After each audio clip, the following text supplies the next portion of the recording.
はい、火打ち石でですね、今焚き火を起こしたところです。まだ小さいですから油断できませんけど、ちょっとずつ火を大きくしていきます。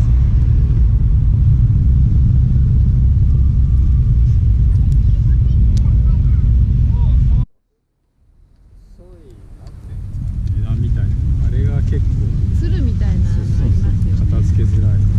ゴネゴネして。はい、さつまいもで焼き芋をやってます。美味しくできるかな。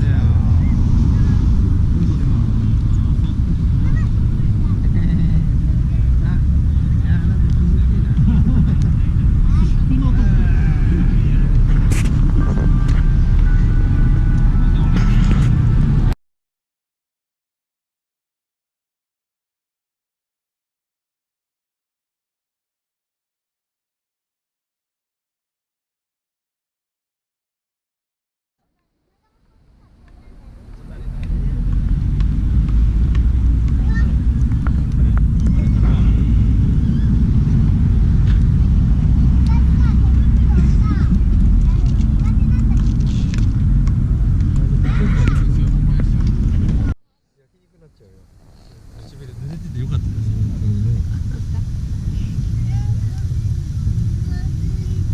濡れてる？濡れてる。抜いちゃえばいい。可愛いのからいいね。普通抜いちゃいい。まあ長靴の方がいいのかな、ここに来るには。けどもうちょっとそうだろうね。もうちょっとめんどくさくなる。なんかね、長靴。最初からバターを入れた。中に入れて、これ名称は名前は何リンゴ？焼きリンゴ。焼きリンゴ、焼きリンゴだ。そのまま。イエイイエイ。本当はね、シナモンとかもいいんですけど、子供がいるっていうからやめてみた。いい雰囲気、このライト。